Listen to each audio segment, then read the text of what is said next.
sabana. Are you ready? Kicau, kicau, kicau mania. Kicau, kicau, kicau mania. Kicau,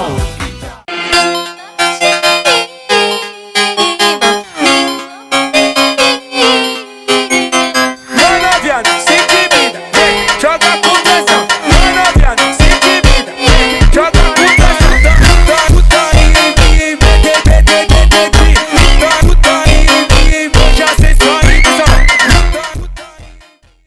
Perkenalkan, nama beliau adalah Rifki Jelang Mahardika.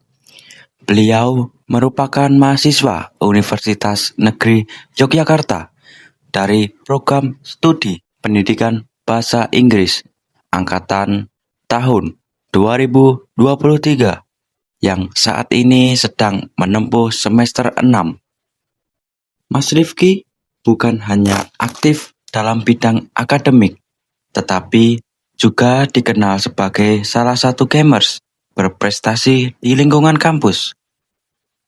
Berbagai pencapaian yang telah diraih menjadikan beliau sosok yang menginspirasi, khususnya bagi mahasiswa yang memiliki minat di dunia gaming dan e-sport. Saya pribadi sangat mengidolakan Mas Rifki karena mampu menyeimbangkan antara pendidikan dan prestasi di bidang non-akademik. Oleh karena itu, pada kesempatan kali ini, saya berkesempatan untuk melakukan wawancara secara langsung dengan beliau, menggunakan gali lebih dalam mengenai perjalanan, pengalaman, serta tips sukses yang bisa dibagikan kita semua. Selain aktif di dunia akademik, Mas Rifki Jelang Mahardika juga berhasil menorehkan prestasi yang membanggakan di bidang e-sport.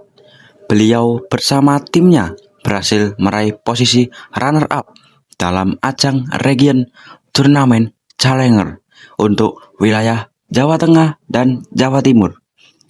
Turnamen ini merupakan bagian dari My BCA Esport Academy 2025 yang bekerjasama dengan Alter Ego dan menjadi salah satu kompetisi bergengsi bagi para pemain e-sport di tingkat regional. Pencapaian ini tentu tidaklah mudah mengingat ketatnya persaingan antar tim dari berbagai daerah. Berkat kerja keras, konsistensi, dan kemampuan bermain yang luar biasa, Mas Rifki dan timnya berhasil melaju hingga babak final dan meraih posisi kedua. Prestasi ini juga membawa tim mereka untuk melangkah ke tahap selanjutnya, yaitu Road to MDL yang merupakan jalur menuju kompetisi yang lebih tinggi dunia e-sport. Keberhasilan ini menjadi bukti bahwa Mas Rifki mampu mengembangkan bakatnya secara maksimal sekaligus menjadi inspirasi bagi mahasiswa lain untuk terus berprestasi baik di bidang akademik maupun non-akademik.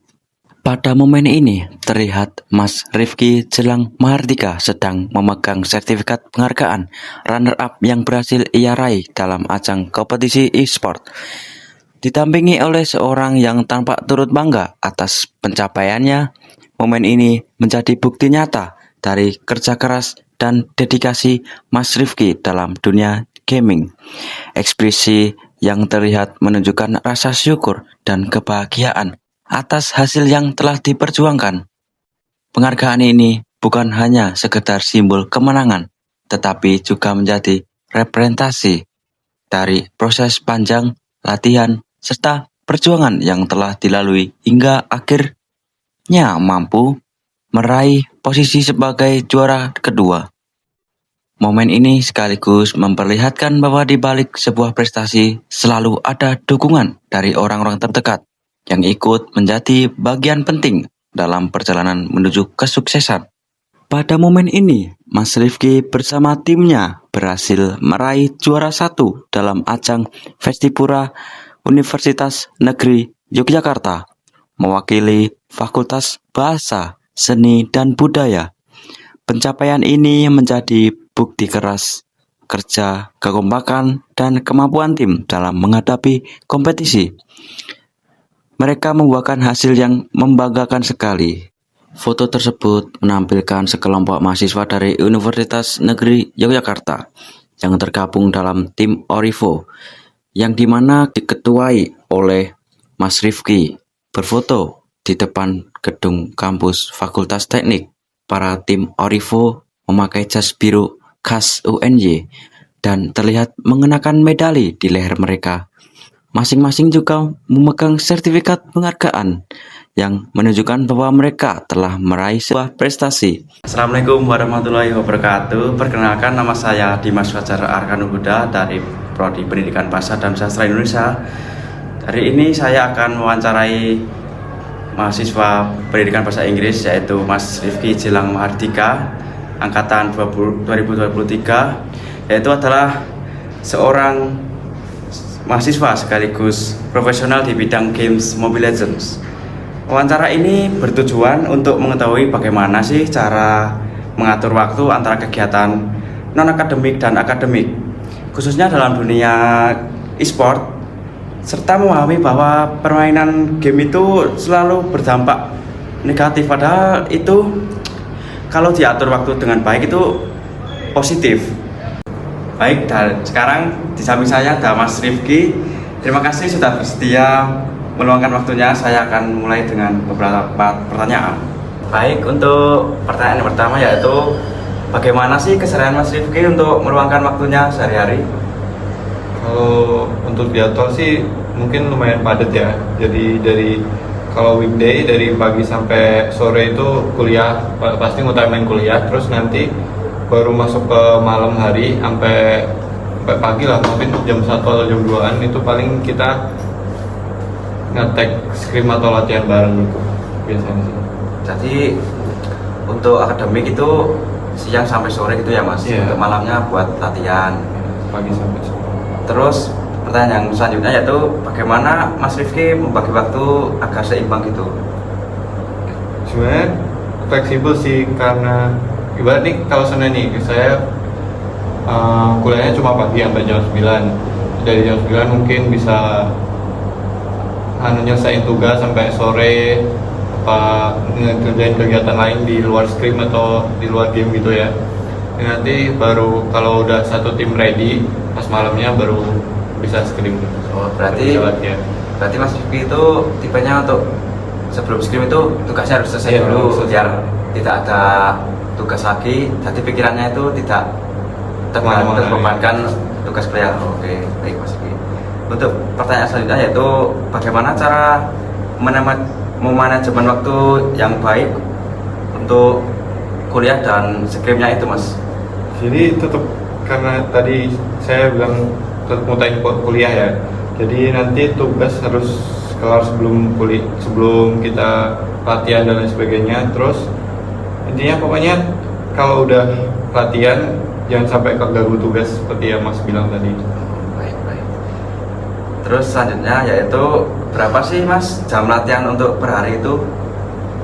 Jam latihannya tergantung sih. Kalau ada scrim mungkin bisa sampai 5 jaman, mungkin kalau nggak ada paling cuma 3 sampai 2 jam sekitar segitu.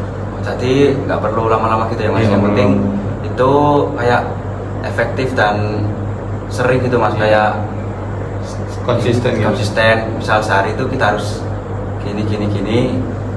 Jadi kayak ya optimalin sehari itu dapatnya segitu, tadi nggak over banget ya Mas. Baik, untuk pertanyaan selanjutnya yaitu apa sih yang Mas Rifki lakukan kalau ada tugas atau ujian agar tidak mengganggu waktu latihan itu? Kalau biasanya karena satu tim dari kampus yang sama sih, jadi ujiannya di waktu yang sama, terus kita pasti ngurangin porsi latihan, terus habis itu lebih fokus ke ujiannya dulu sih. Latihannya nggak seintens yang sebelum ada ujian gitu. Jadi tetap mementingkan tugas kuliah dulu ya Mas? Iya. Baik, untuk pertanyaan selanjutnya yaitu pernahkah Mas Rifki merasa kewalahan untuk mengatur waktu ini Mas? Pernah, mungkin malah sering ya. Pas tiba-tiba ada deadline yang kelupaan, pas itu masih ada turnamen, kita harus setelah turnamen nyambi nugas ngerjain terus baru dikumpulin pas sudah selesai. Pokoknya yang penting jangan sampai kelewat deadline aja gitu. Oh, pasti itu sangat mengganggu Iya, banget ya mas. mengganggu banget. Kayak misal nih lagi main, Iya. waduh tugasnya belum selesai, tadi kayak ngeblek gitu mas, Iya, mainnya tadi bener. jelek, terus mungkin faktor kalah atau apa gitu mungkin dari tugas-tugas itu. Iya, taruh di mood juga.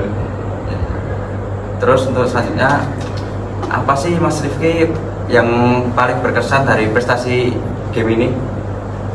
Kalau dari hasilnya Iya. dari hasilnya mungkin kemarin ke luar kota itu walaupun dapat second place ya, juara 2 di mana? Kebumen.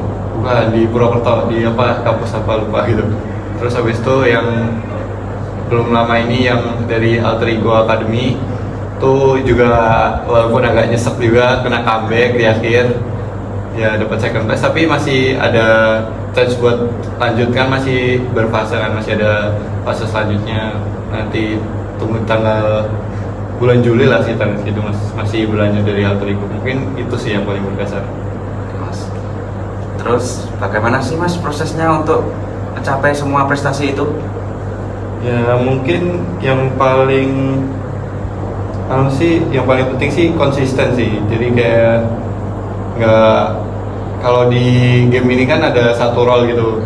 Nah kita fokus di satu role itu, jangan kayak pindah-pindah. Terus kita belajar di role itu sampai kayak kita ngeliatin pro player gimana, kita evaluasi tiap gamenya, terus improve tiap harinya sih.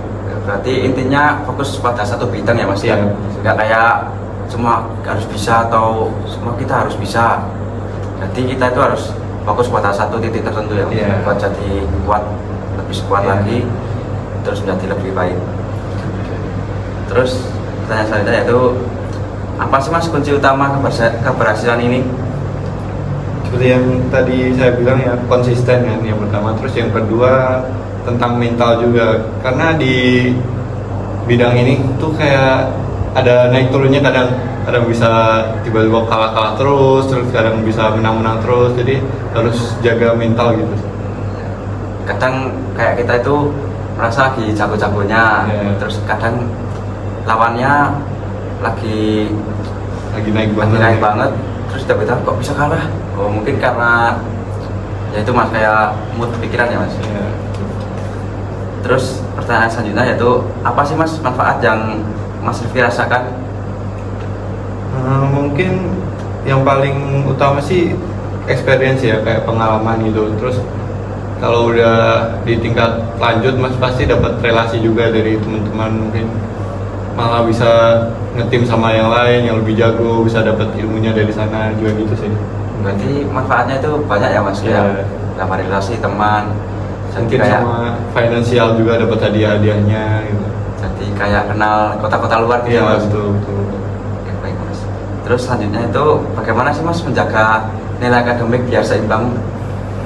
Ya itu sih tetap usahain tugas kelar waktu sebelum deadline aja sih. Mungkin. Terus untuk selanjutnya, bagaimana untuk Mas Rifki itu didukung oleh lingkungan sekitar itu Mas? Kalau untuk dukungan, alhamdulillah orang tua saya dukung banget. Tapi ya yang penting jangan sampai akademiknya turun gitu. Terus dari teman-teman juga dukung, terus kita belajar bareng lah sama teman-teman gitu. Terus apa sih Mas bedanya main casual sama profesional itu? Kalau casual kayak main biasa-biasa aja, kayak buat nyari seneng doang ya. Mungkin kalau udah masuk ke profesional mungkin lebih serius, terus ada target yang harus dicapai. Kalau nggak nyampe target itu mungkin ada yang kurang gitu lah. Jadi kayak beda pola pikir dan disiplin gitu ya Mas? Iya, ada tekanan juga di profesional. Terus apa sih Mas kebiasaan yang Mas Rifki lakukan untuk berkembang lebih baik dari sebelumnya? Kalau biasanya kami habis turnamen, mungkin habis match, kalah atau menang itu kita bakalan ada eval di after game-nya. Setelah eval terus kita catat di buku, ada bukunya sendiri, nanti di next turnamennya kita aplikasiin, jangan sampai kesalahan ini terulang lagi gitu. Jadi kalau ada mistake sebelumnya kita harus selanjutnya itu nggak harus mengulangi yang sama gitu ya mas. Ya, mistake di draft ataupun gameplay juga kita catat. Terus apa sih mas pendapat Mas Rifki soal anggapan negatif terhadap game? Ya, game mungkin kebanyakan orang lihatnya negatif gitu Iya, ya. iya. Tapi ya sebenarnya nggak selalu negatif, kayak ada banyak positifnya, mungkin dari kerjasama, dari ada chemistry gitu, terus ada juga Waduh, tugasnya belum selesai. Tadi kayak ngebrek gitu mas Iya, lainnya tadi bener. jelek. Terus mungkin faktor kalah atau apa gitu mungkin dari tugas-tugas itu. ya taruh di mood juga. Terus untuk selanjutnya apa sih Mas Rifki yang paling berkesan dari prestasi game ini? Kalau dari hasilnya Ya. dari hasilnya mungkin kemarin ke luar kota itu walaupun dapat second place ya, juara 2 di mana? Kebumen. Bukan di Purwokerto, di apa kampus apa lupa gitu. Terus habis itu yang belum lama ini yang dari Alter Ego Academy itu juga walaupun agak nyesek juga kena comeback di akhir ya, dapat second place, tapi masih ada chance buat lanjutkan, masih berfase kan, masih ada fase selanjutnya, nanti tunggu tanggal bulan Juli lah sih, tanggal segitu masih berlanjut dari Alter Ego. Mungkin itu sih yang paling berkesan. Oke, Mas. Terus bagaimana sih Mas prosesnya untuk mencapai semua prestasi itu? Ya mungkin yang paling yang paling penting sih konsisten sih. Jadi kayak nggak, kalau di game ini kan ada satu role gitu. Nah kita fokus di satu role itu, jangan kayak pindah-pindah. Terus kita belajar di role itu sampai kayak kita ngeliatin pro player gimana, kita evaluasi tiap gamenya, terus improve tiap harinya sih. Berarti intinya fokus pada satu bidang ya Mas ya? Iya. Nggak kayak semua harus bisa atau semua kita harus bisa. Jadi kita itu harus fokus pada satu titik tertentu ya Mas? Iya. Buat jadi kuat, lebih kuat Iya. lagi, terus menjadi lebih baik. Terus pertanyaan selanjutnya yaitu apa sih Mas kunci utama keberhasilan ini? Seperti yang tadi saya bilang ya, konsisten kan yang pertama. Terus yang kedua tentang mental juga, karena di bidang ini tuh kayak ada naik turunnya, kadang bisa tiba-tiba kalah terus kadang bisa menang terus, jadi harus jaga mental gitu. Kadang kayak kita itu merasa lagi jago-jagonya, Iya. terus kadang lawannya lagi Naik banget. naik banget, terus tiba-tiba kok bisa kalah? Oh mungkin karena ya itu Mas kayak mood pikiran ya Mas. Ya. Terus pertanyaan selanjutnya yaitu apa sih Mas manfaat yang Mas Rifki rasakan? Mungkin yang paling utama sih experience ya, kayak pengalaman gitu. Terus kalau udah di tingkat lanjut Mas pasti dapat relasi juga dari teman-teman, mungkin malah bisa ngetim sama yang lain yang lebih jago, bisa dapat ilmunya dari sana juga gitu sih. Berarti manfaatnya itu banyak ya Mas, Iya. kayak dapat relasi teman, jadi Mungkin kayak sama finansial juga dapat hadiah-hadiahnya gitu. jadi kayak kenal kota-kota luar gitu Iya Mas. betul. Oke, baik Mas. Terus selanjutnya itu bagaimana sih Mas menjaga nilai akademik biar seimbang? Ya itu sih tetap usahain tugas kelar waktu sebelum deadline aja sih. Oke. Terus untuk selanjutnya bagaimana untuk Mas Rifki itu didukung oleh lingkungan sekitar itu Mas? Kalau untuk dukungan, alhamdulillah orang tua saya dukung banget. Tapi ya yang penting jangan sampai akademiknya turun gitu. Terus dari teman-teman juga dukung, terus kita belajar bareng lah sama teman-teman gitu. Terus apa sih Mas bedanya main casual sama profesional itu? Kalau casual kayak main biasa-biasa aja, kayak buat nyari seneng doang ya. Mungkin kalau udah masuk ke profesional mungkin lebih serius, terus ada target yang harus dicapai. Kalau nggak nyampe target itu mungkin ada yang kurang gitu lah. Jadi kayak beda pola pikir dan disiplin gitu ya Mas? Iya, ada tekanan juga di profesional. Terus apa sih Mas kebiasaan yang Mas Rifki lakukan untuk berkembang lebih baik dari sebelumnya? Kalau biasanya kami habis turnamen, mungkin habis match, kalah atau menang itu kita bakalan ada eval di after gamenya. Setelah eval terus kita catat di buku, ada bukunya sendiri, nanti di next turnamennya kita aplikasiin, jangan sampai kesalahan ini terulang lagi gitu. Jadi kalau ada mistake sebelumnya kita harus selanjutnya itu nggak harus mengulangi yang sama gitu ya mas? Ya, mistake di draft ataupun di play gitu kita catat. Terus apa sih mas pendapat Mas Rifki soal anggapan negatif terhadap game? Ya, game mungkin kebanyakan orang lihatnya negatif gitu ya. Iya. Tapi ya sebenarnya nggak selalu negatif, kayak ada banyak positifnya, mungkin dari kerjasama, dari ada chemistry gitu, terus ada juga kayak ada benefit, mungkin bisa dapat pendapatan dari sana kayak gitu. Jadi tergantung cara orang mandangnya sih, terus cara orang gunain game itu, pakai gamenya gimana. Ya, oke mas. Jadi kayak orang tua itu mesti anggapnya anak ini main game terus gitu ya mas? Iya, mungkin kalau nggak ada hasil mungkin bilangnya Ya. gitu sih. Terus bagaimana sih mas agar game memberi dampak positif? Biasanya kalau orang main game tuh kayak overtime gitu, kebablasan, terus bisa-bisa tugas nggak dikerjain, terus fokus nge-game, padahal nggak dapet apa-apa. Tugas rumput gitu ya, Mas? Ya, tugas rumput, terus dia tiba-tiba keteteran. Pokoknya yang penting tanggung jawabnya sih sama tugas-tugasnya gitu, biar nggak ganggu. Terus bagaimana sih mas agar game memberi dampak positif itu?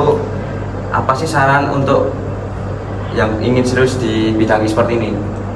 Walaupun mau serius sih, tapi yang penting jangan tinggalin kuliah sih. Kalau masnya ibarat masih mahasiswa nih, terus mau profesional di e-sport, dia tetap pentingin kuliahnya, karena yang masa depan yang jelaskan dari kuliahnya ya. Dari e-sport kan nggak ada yang tahu kan mau gimana tahun kedepannya gimana gitu.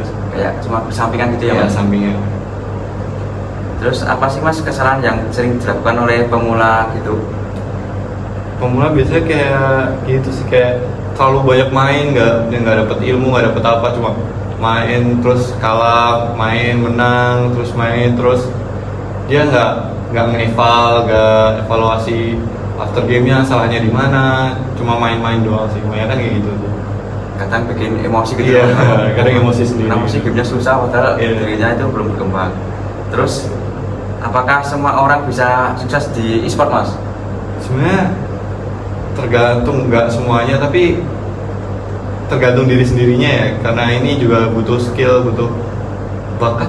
Nggak terlalu butuh bakat sih, mungkin lebih ke kerja kerasnya. Kalau mau masuk ke e-sport pro scene-nya mungkin harus latihan lebih, terus ngeval-eval gitu, jangan cuma main buat main doang. Terus apa sih mas pesan yang ingin Mas Rifki sampaikan? Ya mungkin buat semua orang ini, jangan ngejudge game itu hal yang negatif mungkin ya. Kayak gimana ya, gak semua yang di game itu bakal negatif efeknya ke kita semua gitu. Tergantung makainya gimana sih game itu. Karena kalau dimanfaatkan dengan baik Ya. malah dapat prestasi gitu ya mas? Betul. Apa harapan Mas Rifki ke depannya untuk bidang e-sport ini? Saya berharap mungkin e-sport ini lebih berkembang ya, lebih ke daerah-daerah gitu loh. Jadi lebih banyak turnamen yang bisa bikin kita dapat banyak pengalaman gitu, mungkin dari negaranya mungkin bisa support dari nyediain banyak turnamen yang bisa diikutin oleh banyak kalangan gitu sih. Jadi lebih banyak tempat buat kita improve skill kita sama pengalaman. Baik mas. Baik Mas Rifki, terima kasih banyak atas kesempatannya dan waktu ini dan jawaban yang telah diberikan. Dari wawancara ini kita dapat mengetahui bahwa game itu, khususnya Mobile Legends, tidak selalu berdampak negatif, tetapi ada bisa sarana meraih prestasi apabila dilakukan dengan disiplin dan baik dan dikelola dengan benar. Semoga pengalaman dan tips yang telah dibagikan dapat menjadi inspirasi bagi pelajar dan mahasiswa lainnya. Saya akhiri wawancara ini. Wassalamualaikum warahmatullahi wabarakatuh. Judas is the